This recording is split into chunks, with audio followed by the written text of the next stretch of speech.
1st, 2006, and this is the beginning of an interview with retired Lieutenant Colonel Robert Jones, and we are at the Atlanta History Center in Atlanta, Georgia. Bob, can you tell us, to start off the interview, where you were born and the date of your birth?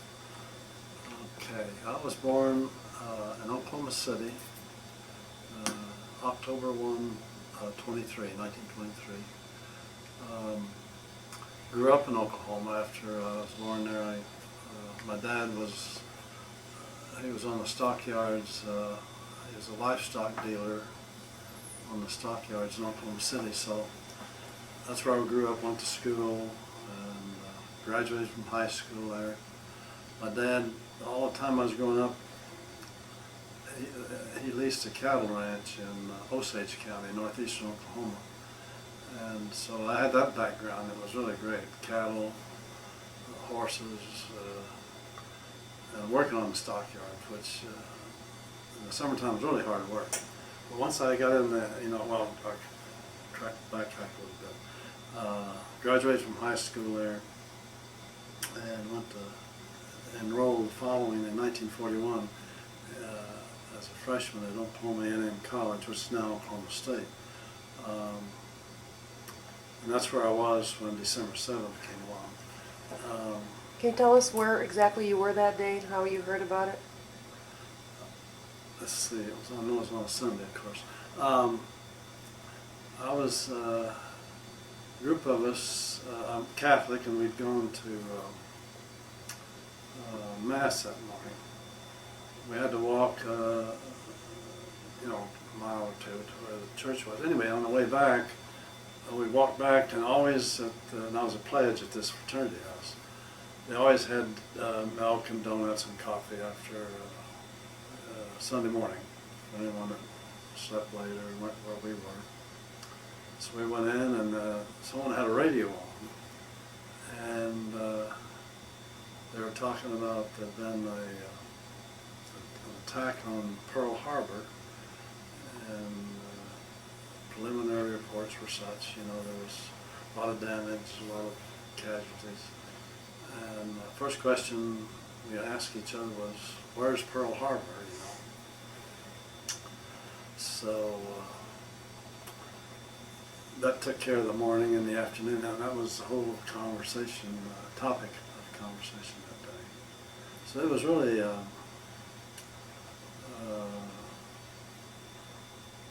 kind of, everybody realized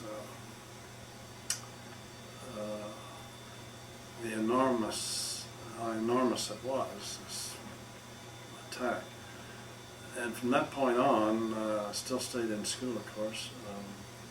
Did any of this group of fellas that day, did any of them enlist? Or? There was a couple that left almost immediately.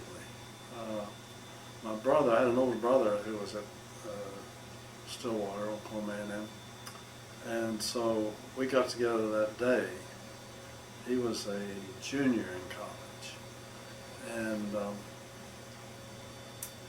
we made plans to, at that time, you could hitchhike. Nobody had cars. So we were going to hitchhike to Oklahoma City. It was a month or so later, and we did get to Oklahoma City. Went downtown to this area. I forget the name of the building, but there was Army and the Marine Corps, the Navy. They all had recruiting stations here. My brother wanted to join the Marine Corps. I said, well, I'll go with you. So we went in. Real neat major. We were talking to. He asked our background and what we were doing, and Dick told him, my brother Dick said he was a junior in college, and he was in advanced ROTC, and I was a freshman. And but he was really neat. He heard our stories. He said, well, it'd be great if you really wanted to, if you do enlist, we can use you. But he says, he talked to Dick, he says, you're a junior in college. He says, my recommendation is you go back, finish your college and your ROTC, And he says, and I told him I wasn't going to join the Marine Corps, I just went in there with it, I wanted to fly. And he says, well, you're going to have 2 years college at least at that point. So anyway, his advice was go back to school. So that's what we did. We stopped by the house, and Mother was flabbergasted that we were there, scared to death that we had joined up and so forth. Anyway, so we did go down, but the major says, get your rear ends back to school, you know. Now, at that point, you already knew you wanted to fly. Oh yeah. When would you have that first experience as a child that you knew you wanted to fly? When I started building model airplanes. And I remember when, God, I forget what year it was, but Admiral Byrd it was on the North Pole. You know, he had a tri-motor Ford, and I was really thinking then, I thought that was the greatest thing. And then when Lindbergh flew the Atlantic, well, that was quite inspiring. So I did know I wanted to fly early on. And Had you had a chance to fly up to this point? you know, a couple times we rode bicycles everywhere then. I'd ridden, and a bunch of us would ride out to Wiley Post Airport in Oklahoma City and watch the airplane. But no, I hadn't flown, other than the fact that at that time it cost $10, I think, to take a flight, or some amount, which I didn't have. But I had never flown. But once I got into an airplane later on, you know, in the cadet program, we got 10 hours before that, after we finished basic military. Okay. But so you went back to college, and at what point did you leave? At the end of my freshman year, that summer, in September of '42, I enlisted. Into? Army Air Corps. I enlisted in the Army Air Corps. And normally when you enlist, particularly if whether it was any part of the service, including the aviation cadet program, you went right in. But at that particular time, there have been so many people enlisting that they didn't have room for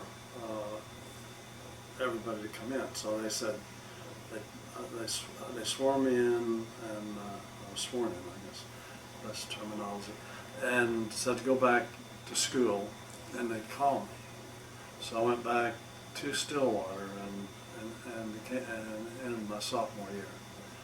And at the end of that semester, I got word that I was going to be leaving in January. So this would be January now of '43. '43. So in January '43, I went into service. And that's when and they didn't go straight then. Normally you went straight to pre-flight. But now you went through Army basic training. And where did you do that? At Shepherd Army Airfield in Wichita Falls, Texas. So it wasn't that far away. And it was about 6 weeks of getting up in the morning at 4:30, and the barracks sergeant or corporal, whatever he was a DI, you know, a drill instructor also, and tough little guy. But they always have roll call in the morning. When they get to Jones, you know, Jones, they say, which one? And they go down the line. That'd be alphabetically. And they get to the R's. That'd be R-A, R-D, you know, R-L. Which one? There was 3 R-Ls. So anyway, it was that way all the way in the service. A lot of Jones. Yeah. So, you know, we were in a barracks with some draftees and enlisted people. It was really something, and it was kind of initiation, you know, into barracks life. I remember we had this one fellow, he was from Arkansas. I've never heard anybody snore like he did, you know. So he was a problem. And there was another one that would never take a bath, a shower. So they were taken care of, you know. The guy that snored, they tried everything, you know, shake talcum powder down his throat, or put a dirty sock in there, you know, he could just blow it. And he was a great sleeper and a good guy. So anyway, and the guy that wouldn't take a bath, they just bodily took him in there with those wire brushes. They weren't really wire, but they were pretty stiff. And they'd brush him down, you know. Took care of him. Yeah. So anyway. And during this time period, you still knew and were confident that you were going to finish this and then go into the Air Corps. Oh yeah, yeah. They we took some tests there. At that time, you had to take a test if you were going into the aviation cadet program anyway. And I think for any officer program, you took a current events exam. Well, they don't do that anymore, you know. And current events would be anything you'd read like in Time or Newsweek or the newspaper or hear on the radio. But anyway, you took, it was quite an involved exam that determined what they were going to do to us, and what they did do was send us to different colleges that they called it, I don't know if you remember that, where they would give you college classes, and then they would bring you out of that school and send you to San Antonio for pre-flight, or to where there was another pre-flight in California, but we were in that Southwestern Command, so, and they sent me to Austin College after 6 weeks of basic training. Then I went to Austin College for... This is Austin, Texas? It's Sherman, Texas, but it's Austin College at Sherman, Texas. I want to think of this tomorrow, remember this program. Anyway, I did pretty well on all my tests, so I was one of the first to go out of there, and then it was like, I was there a couple of months or more. And I was sent to San Antonio for pre-flight, and then from there to primary flight training in Pine Bluff, Arkansas, basic flight training in Leavenworth, Kansas. So can you tell us a little bit about the first time you went up in that plane? Well, okay. Well, first we were at in our college training detachment at Austin College. We got 10 hours in a light airplane. In this case, they had Taylor craft, and they had Cubs. These were different types of airplanes. Mine was on a Taylor craft. I got my first 10 hours. And it turned out to be really a piece of cake. I loved it. So the only problem I had was taxiing the airplane. You know, you couldn't see over the nose, and that later the training airplanes had great, you know, long front ends on them. You had the S turn when you taxi. But that was no big deal. But I loved every minute of it. You know, the basic. The 10 hours we didn't really solo. We just took basic maneuvers in the air with an instructor, and they would make a recommendation there. If you really didn't do very good, they'd recommend you go through pre-flight, okay, but maybe be a navigator or a bombardier. But I did okay there, so I went. So when I got to primary, it was like nothing new now, you know, because I did have 10 hours. So. And then your first solo? First solo was really interesting. I made a couple bouncy landings, and by this time I had about 7 or 8 hours with an instructor.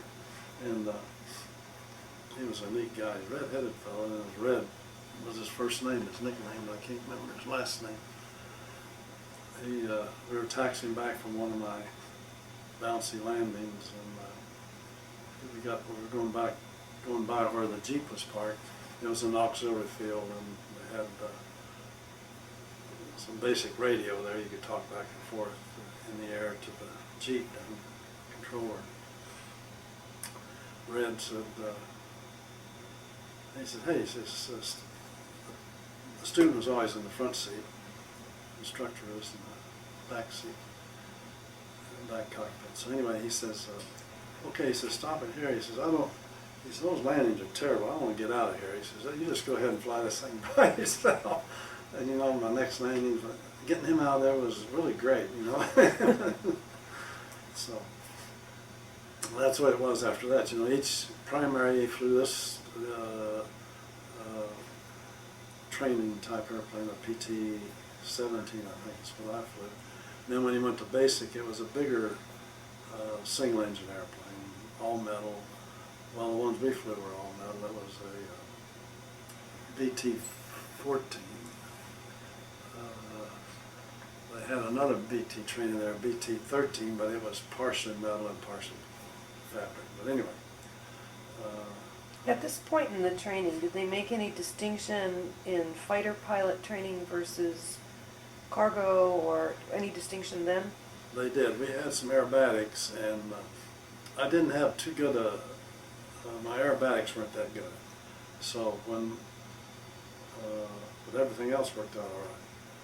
So when I finished basic flight school, I was recommended to go to twin engine flight school. So at that point, I could have still have ended up in fighters because they had P-38s. You didn't necessarily, to fly a P-38, have to have twin engine training, but most did. But guys my size would have been perfect for a fighter. So, but anyway, they recommended me for twin engine, and that's the way it worked out. And where did you do the twin engine training? At Pampa, Texas, which is out near Merrill. And there it was, we flew what we call Spruce Goose, UC-78. It was mostly made of wood, and what a nice, comfortable airplane to learn basic instrument flying, and it had some seats in the back where you could haul stuff or people, but mostly it was just training. You know, we had to learn navigation and formation flying. We did a lot of formation flying before we got there. Instrument flying, they had a separate airplane. There was a AT-9, which was all metal, neat little airplane. It was a Curtiss, made by Curtiss Aviation. Anyway, all metal, neat airplane, as I mentioned. It did everything at the same speed. It flew at 120 knots. Well, they didn't use knots, and they used miles per hour. It cruised at 120, it climbed at 120, it descended at 120, and I think it landed at a little less than that.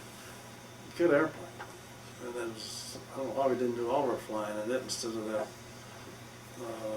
Spruce Goose that had wooden propellers on it.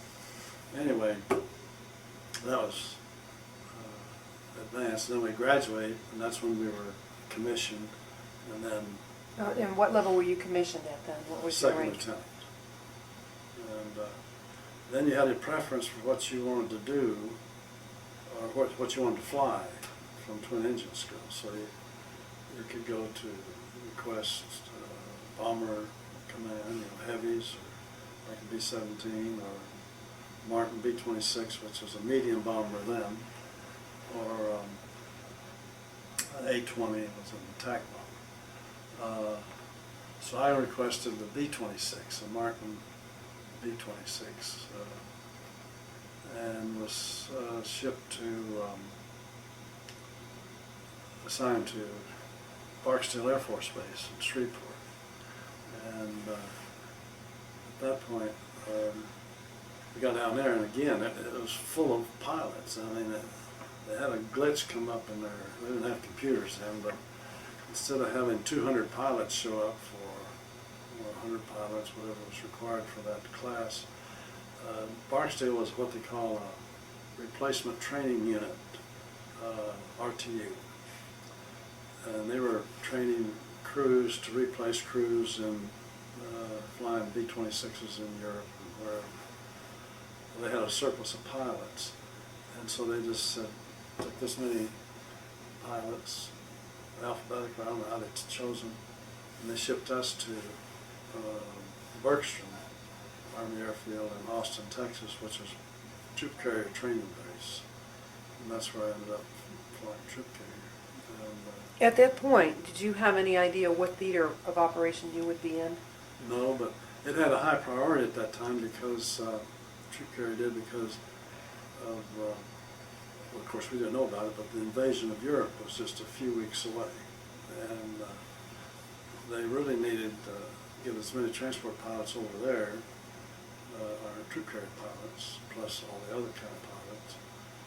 And as it turned out, we were still in training when that happened, and when we finished our training, we went to 10 or 12 of the crews that I graduated with from troop carrier training went to China. And was that a surprise for you? It was, but it was kind of neat. Well, we didn't know where we were going except to the China-Burma-India theater when we left Bergstrom. And we left Bergstrom by train to, I don't know why but they sent us up through Indiana for some last minute, whatever, I can't remember now, a lot of paperwork and some training of some kind, but not affiliated with the airplane. Then down to Miami by train and put us on Air Transport Command on the back end of a C-46 and flew us down through South America, Ascension Island, over to Africa, and to Pakistan. Before we get that far, did you get a chance to stop at home, and what did your parents think of you going to China? I had a chance to go home for 2 weeks, yeah. Well,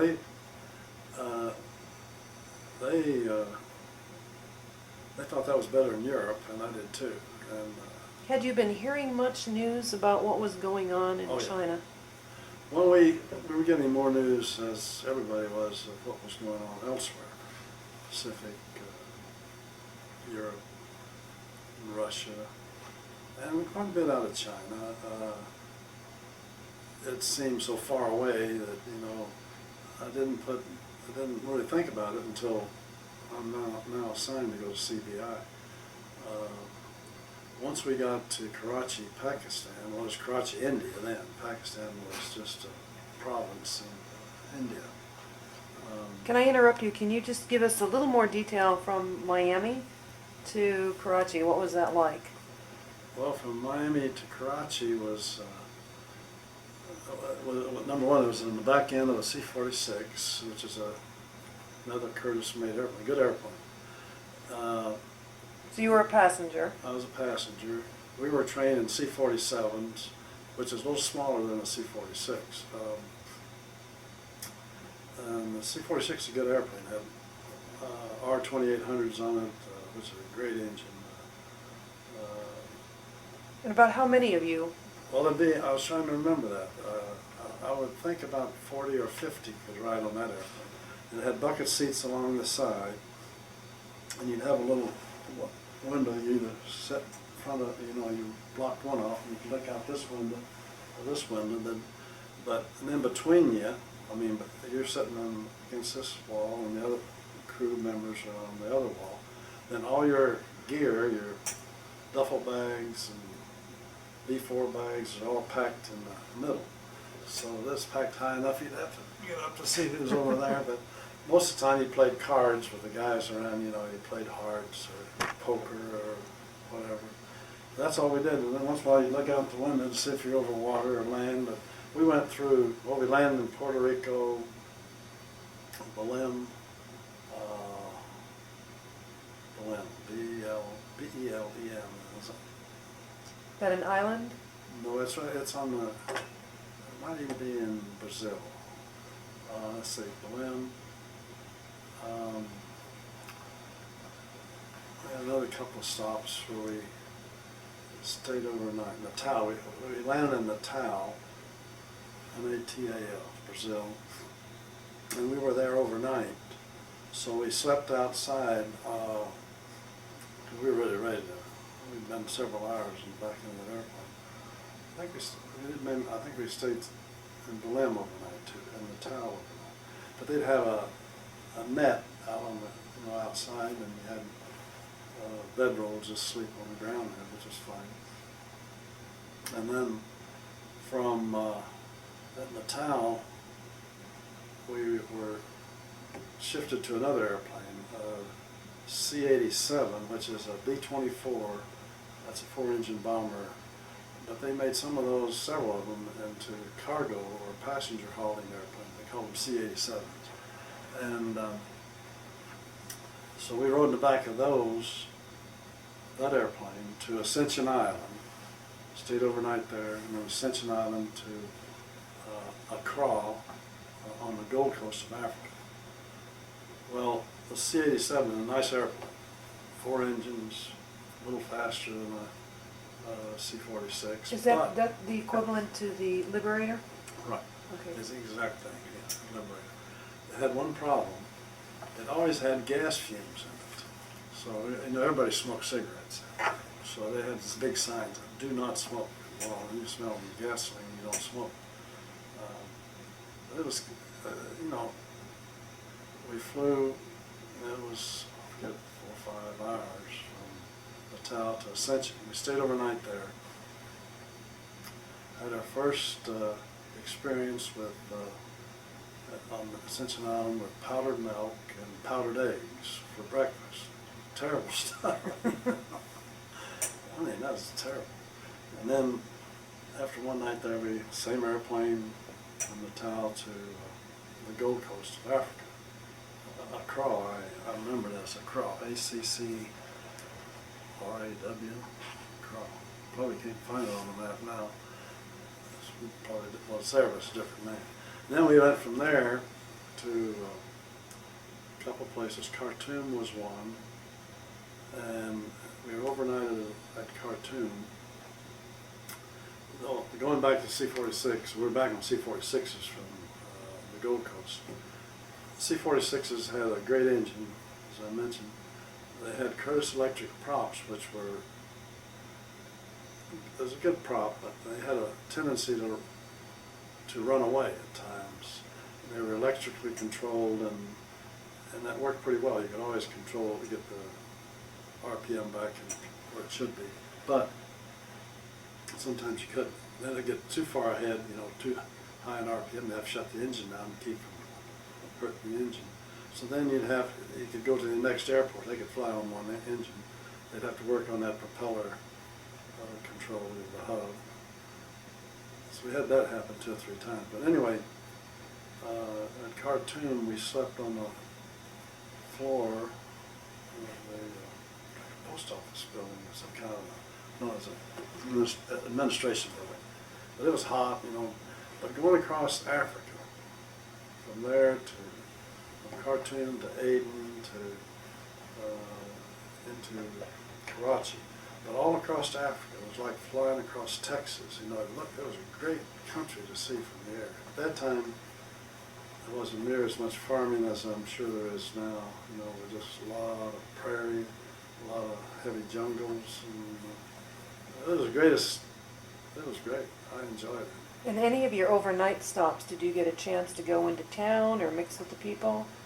In Khartoum, we had a chance, and in Aden, we had a chance. Natal and Brazil, in most places, we didn't really have much of a chance. So what did you do in Khartoum? Just gawk, you know, go, just look and talk to the people, and they'd look at us, and we'd look at them. But you know, it was very interesting because of the way they dressed and so forth. But it was just a great experience. Anyway, we got to Karachi. We were there about 4 weeks, and there was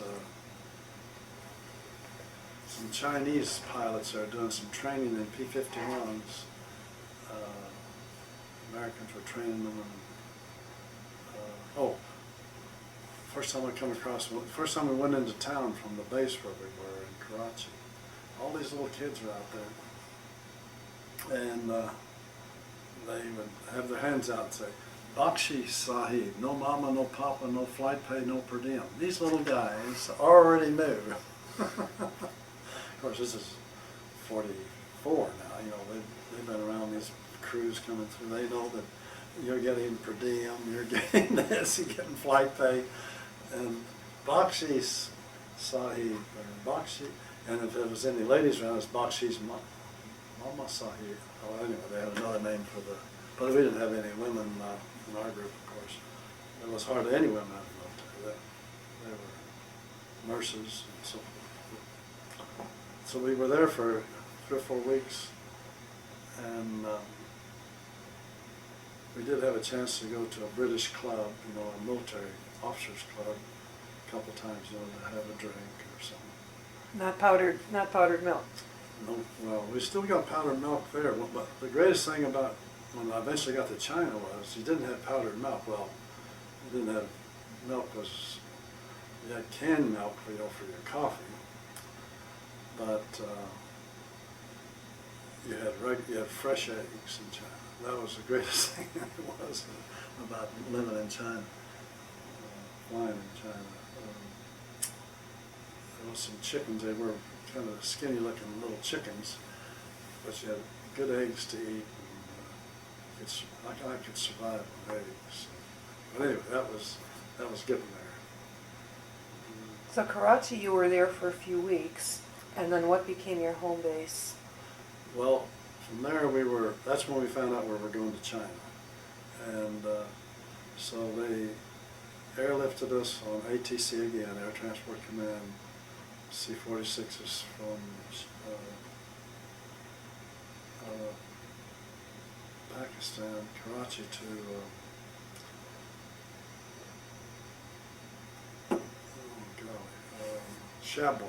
Chabua, India, which is right on the edge of the Himalayas. I used to call them Himalayans, but they call them Marauders. Anyway, at that point, that's where you got on ATC flights over the hump, where the hump pilots were flying.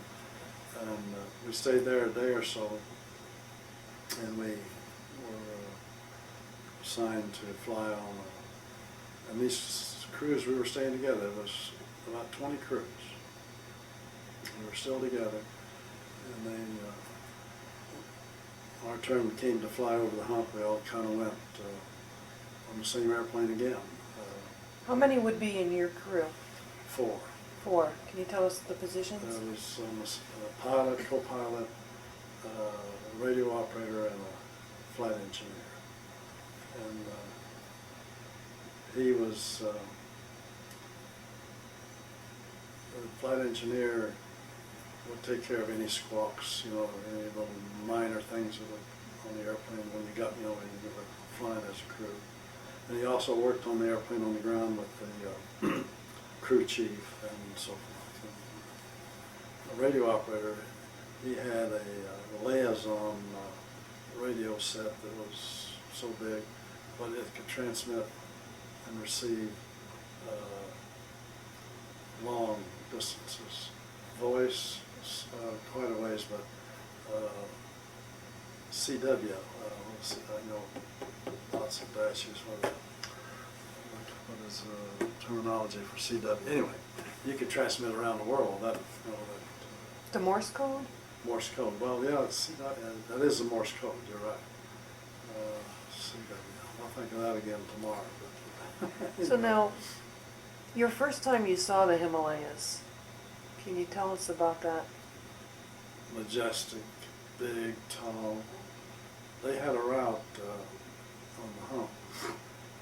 If they were going eastbound, they flew at certain altitudes, like maybe an even altitude, and the westbound at an odd altitude. So we were flying 14 to like around 14,000 feet going eastbound, and they were 15,000 feet the other way. And at that time, you know, it wasn't a pressurized cabin. We had no oxygen in there, so, but everybody was young and healthy, and so it was. I'm sure the crew had oxygen up front, and but it was. They had a lot of bad weather on the hump. I remember one night in January they lost 40-some airplanes. It was just terrible winds up there, and but they were, most of the airplanes early on were C-47s flying Hunt. And then when the 46s came on like we were flying, they were most 47 was not there, but the 46 was, C-54s, C-87s, and even some B-29s would fly over into the India area to get fuel to carry back. We were carrying fuel, or hump pilots, I should say, were carrying fuel. Oh, one incident happened when we were in a crawl, and we got to real close to Africa. I noticed this real shiny 4-engine airplane way off in the distance, away from the terminal area. And a really nice looking airplane. And we didn't know what it was. And we were, next morning we're all taking showers and everything. And I was shaving, and there was a guy that I went to school with at Oklahoma State, Oklahoma A&M. Hump Policy, H-U-M-P was his nickname, Hump Policy. He was a son of a rancher in Oklahoma. He could ride bulls, you know. He was a good rodeo guy. And he was a junior at Oklahoma A&M when the war started. Anyway, here's Hump Hogan. I said, Hump, I said, what the heck are you doing here? What are you doing? I said, well, I'm on my way to China. And he says, well, I am too. And I said, what are you flying? He said, well, I can't talk about what I'm flying. He asked me what I was flying. I said, I'm a C-47. And I says, are you by chance flying that real shiny airplane way out on the corner of the aerodrome there? And he says, yeah. He says, that's what I'm flying. I said, that's a really good looking airplane. He said, well, it is. And he said, I'll tell you, it's a B-29. He says, you've never heard of one, but he says, just keep it quiet. He said, I can't tell you anything more than that. So anyway, I never did see Hump, but he survived the war. I never saw him after the war, but he did survive. Tell us a little bit about what your mission was, and maybe what a typical day would have been like. Well, when we got to China, we were assigned to, 10 of the crews were assigned to the 27th Troop Carrier Squadron. I was one of them. The other 10 went to the 322nd Troop Carrier Squadron, which was in China, but I think at that time they were part of the 10th Air Force. Anyway, the 27th was part of the 14th Air Force, which was the famous Chinook Flying Tigers, you know, the P-40s and all. And we were assigned to Yunnan Yi as our airdrome, which is a provincial city, a province, or the capital of Yunnan province. So, and Yunnan province butted up against Burma, and the Burma Road came out of India, Burma, over this area of southwestern China into Kunming. Well, the Japanese, before I got there, they had the big battles in Burma, Missional. There was British troops commanded by Wingate. Anyway, Stilwell was over there in Burma, but they fought pushed the Japanese out of Missional and pushed them out of from north to south Burma. And they were also pushing the Japanese, trying to get them out, because the Japanese had shut off the Burma Road. All the supplies had to be flown over. The Japanese controlled all the coastline of China, and they cut off all incoming traffic. It could be brought in by boat, by ship. So our mission when we got there was to help the Chinese by supplying the Chinese with all their ammunition, food, rice, medical supplies, and bringing back severely wounded, we'd land at a little aerodrome close to the lines there to bring back severely. Most of them were those that lost limbs, arms, to a Chinese hospital. About halfway back to Yunnan, we'd drop them off there and then go back. But our mission was to supply the Chinese army, to support the Chinese army, and their push to push the Japanese out. And they had by this time American on the ground. They had American infantrymen and artillerymen as advisors of the Chinese army. Chinese army at that time wasn't very efficient, and they were very brave, but they didn't. They needed some leadership, and the Americans would advise Chinese officers. And anyway, they turned out to be pretty good. They had some real hellacious battles over there, opening up the Burma Road. I got there the last 5 months of opening up that Burma Road,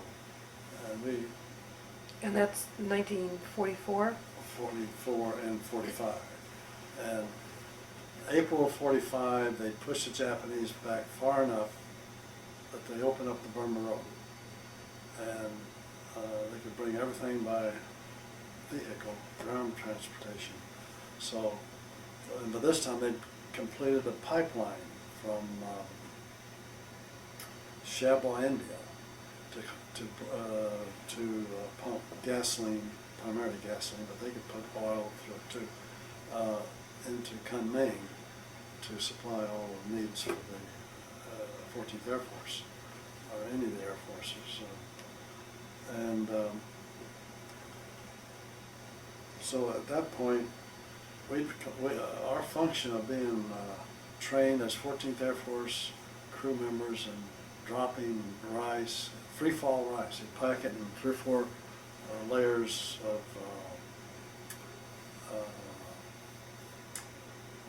burlap. There'd be about 70 to 80 pounds of rice in there, and we'd circle the drop zone at about 300 to 400 feet. But we're in the mountain, we're in the foothills, and more than the foothills of the Himalayas. And so you had to watch the sheer, the cliffs right there, so you had to hold it in tight. Anyway, we had 3 or 4, like usually 4 kickers in the back, troopers they were, as part of our 23rd troop carrier troopers. They just pushed this stuff out. They could look out the door. They had these wide cargo doors, but they'd remove the doors. All of our airplanes had no doors back there because we were always using them for this kind of mission. And they dropped that rice out of we had parapacks under the wings that we'd pack ammo in, and that you drop that by parachute. And we'd handle that from the cockpits, and we'd toggle them off. So that's what we were doing. We were dropping ammo and rice and medical supplies. So was everything always an airdrop? You did a round trip with an airdrop. You didn't land? No, we never landed. And you might be doing your work here, and down the valley there, you'd see the P-38s and the P-51s strafing and all kinds of shooting going on. What would be the typical time in a day to do a mission? How long did it take? Yunnan, where we flew from, was about an hour and a half. Initially about an hour from the front lines, and then as they pushed them back, when I got there it was about an hour and a half to the drop zone and an hour and a half back. But if you stopped, I think it was Ling Ling, you stopped to pick up these severely wounded and take them to Paoshan, well, that would add another hour to your flight. And when you landed at Paoshan, it was hard. Sometimes it was difficult to get the Chinese to unload these severely wounded because, they had the philosophy or whatever that if you helped an individual that was really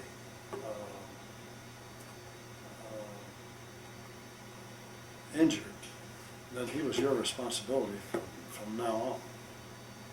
And so they would have to get officers, they'd have to literally use their pistols. Threaten.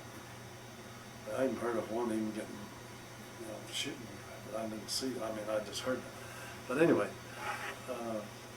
if we had to do that, if we had to drop wounded off and then come back to Unani, we would have to, we'd usually fly another mission that day. I flew 70 drop missions in 70? 70 during a 4-month period there when I got there until we opened up, until Burma Road was opened up.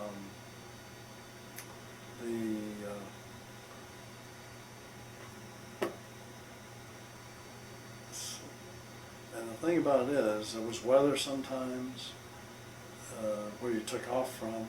We operated from a field that was 6,500 feet in elevation, and it was only 5,000 feet in length. So, you know, you prayed every time you took off that you didn't lose an engine, because you had this ridge over here several miles out that you, if you couldn't make it straight ahead, you'd circle till you could have the altitude to go over, because it's rising terrain all the way westward. So once you got to your drop zone, you had to find it, but you used to, it got to the point you knew that 55 was here, you'd been there before, and you could get there with the eyes closed. But if it was covered with clouds, you know, fog, then the target 72 was over here, and if you couldn't get there, drop it over here.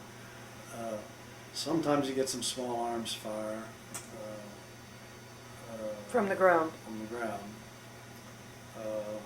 Once in a while there would be something like a 20 millimeter, you'd see a hole through back into the airplane. But Were you ever the object of an attack by Japanese fighter planes? only once where we attacked, we saw one coming, and we were under an overcast, and we just pulled up in the clouds, and we saw a twin-engine Betty bomber one time. That's looked almost like our Martin B-26s, but it was a Betty, and he was as surprised as we were. You know, and he had guns on his airplane. We didn't, but those are some of the things. Now, when we were at Unani, one other quick thing. We didn't have a parachute rigger until we got to, we were in Unani for a while, and they didn't have a parachute rigger.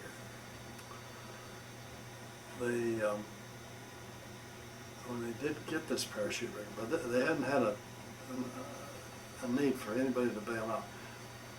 This guy, he's going to check all the parachutes. We had about 15 to 20 chutes in each C-47. You didn't wear your chute when you set up in the cockpit. If you had a problem, you set the autopilot and hope you had time to set the autopilot, run back, put a chute on, and jump out. You know, there was chutes that didn't have any silk in them. The Chinese had come out there at night and taken the silk out of those chutes and stuffed them with paper. And then another thing they'd do, we finally had to sleep in our airplanes. We had to keep one crew member at night in the airplane. We didn't get much sleep, it was very uncomfortable. We had Chinese guards on the airplane, but they were in cahoots with, they were draining gasoline, 100 octane gasoline out of the aux tanks, not out of the main tanks, and replacing the fluid that they took out with the same amount of fluid of Jingbao juice, well, that's what we call it, rice alcohol. But they didn't take any fuel out of the main tanks, because you recognize it right away. On your takeoff, you'd have engines that wouldn't be out of sync, and you'd either crash or you'd abort the takeoff. They put it in the aux tanks, because they knew we always took off on our main tanks, get altitude, and when everything's all settled down, switch to the aux tanks. And I remember this one day, we'd switch to aux tanks, and the engines, one engine starts running a little rough, the cylinder head temperature starts building up. Uh-oh, they've got into our tank. So we had to go turn around and go back, because we had the fuel set up to go there and back, and you couldn't use, in an emergency you could use it for a while on a descent or whatever. So you go back. So that's when we had to start sleeping in the airplane. And why did they do this? Was it for black market? Black market. A gallon of 100 octane was worth $20 a gallon at that time. $20 today it'd be worth, I don't know, but that was just one instance. And then going back when we finished up, the Chinese opened up the Burma Road. There was no need for us there anymore. They moved the squadron to Chinkung, China, which is on the big lake south of Kunming, where we did some administrative flying and resupplying of satellite bases where we'd haul gasoline in drums and in the back of the airplane. We haul all kinds of things, people, cement, they'd be building runways. And then the last part of the war, I was at Chikyang, and that's where this book right here is. We flew some missions for OSS, Office of Strategic Services. It's like the OSS was a predecessor of The CIA? CIA. They had civilians, we had military people in it. But we had some real long missions for them. We were in the air one time 10 hours. And you had to use long-range crews. We had two C-47s, two P-51s. They had big drop tanks, and they had their power cut way back. They'd just cruise around. Once in a while they saw something on the ground, they'd peel off and go down and look at it. And we had a little trouble finding our target, drop target, that day, but it was 10 hours. Those guys, when we got back to Chikyang, they had to help the two P-51 pilots out of the airplane. That was so, you know, we'd been in that cockpit for that many hours. In our case, we could get up and walk around a little bit, but... Now, were you there in China when the bomb was dropped? Yes. And how did you hear about it? Well, we were at Chikyang, and at breakfast, the guys were talking that they'd heard on the radio that the Americans had dropped this bomb that they couldn't quite explain. They said it's something like an atomic bomb on, was it Hiroshima the first, or anyway, whatever the city was for the first bomb. And there was a talk of, man, it just obliterated this town. And then a couple of days later, they dropped the second one. And at that point, it was like everything changed in China and everywhere else. You know, it just like the Japanese just kind of, I knew it was over with. And in fact, we started flying in before VJ Day. We started flying into Shanghai, taking Chinese Marines into Shanghai. And it was on one of those trips that I got the Japanese winter flying suit and a samurai sword that this officer said, just go in there and get you whatever you want, you know, out in the warehouse. And we went into town. We had to ride in the back end of a 6x6 kind of a truck, you know, a bobtail truck. It had a sideboard. You just stand there, you know, and you'd be driving in. You go right into Shanghai. And we told the guy, just take us into a hotel, we're just going to stay overnight.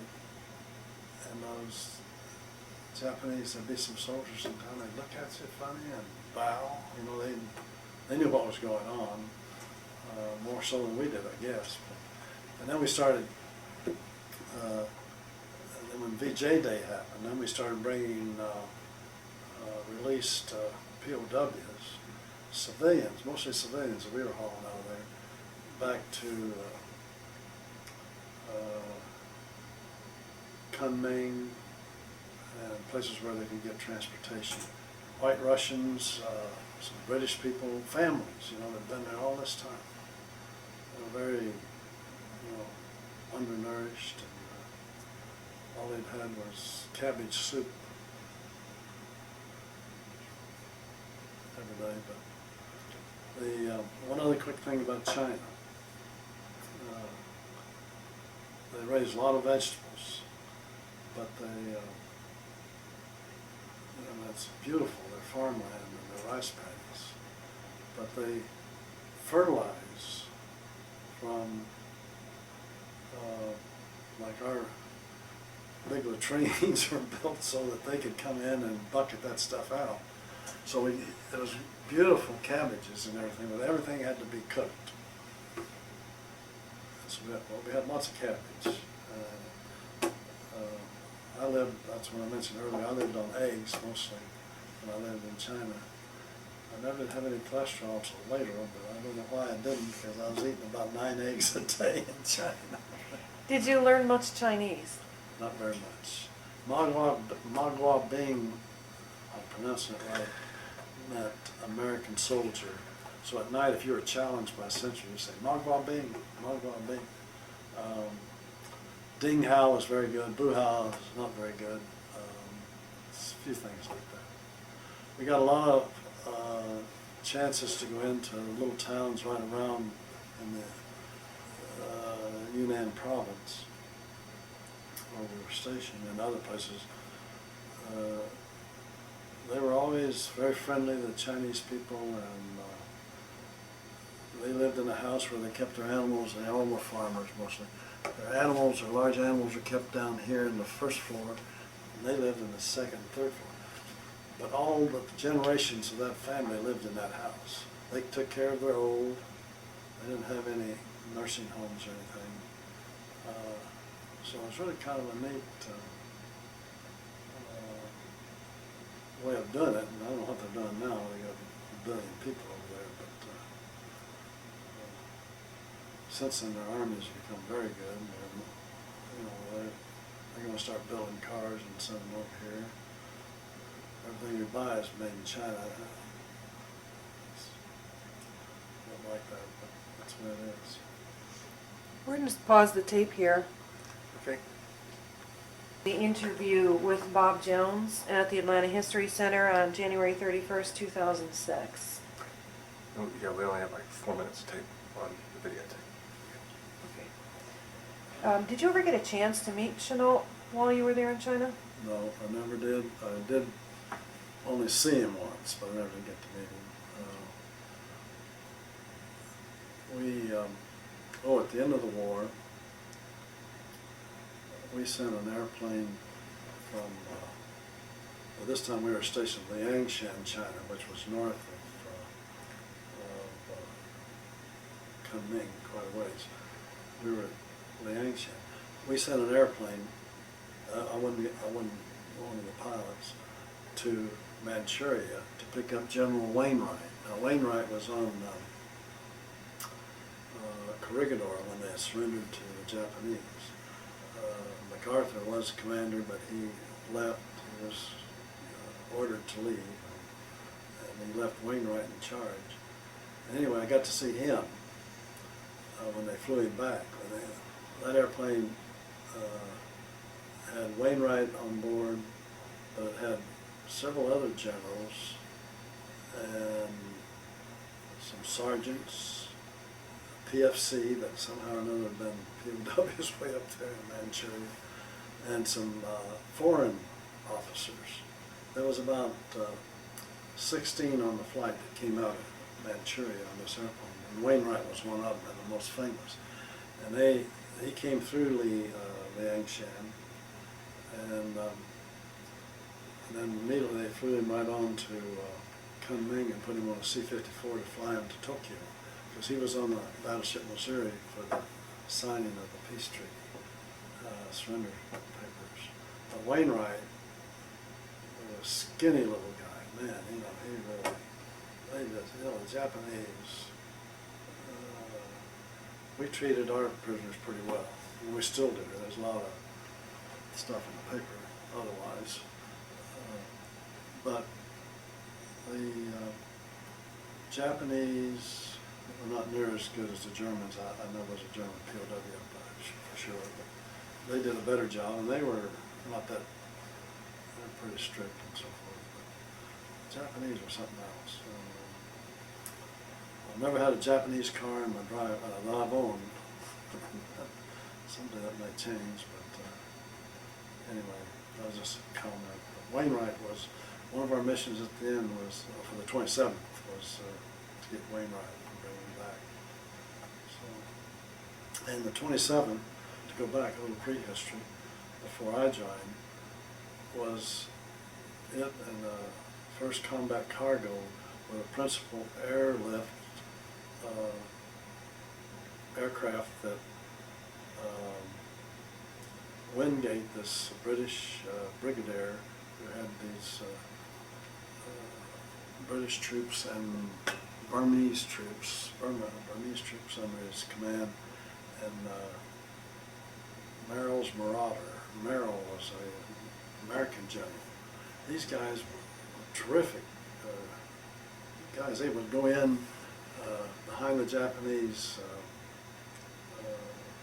and this is in Burma, and this did all kinds of disruption of the Japanese military and forced them back. But the 27th was supplying them with everything, and the first common cargo, and even hauled mules into on the back of in the back end of C-47.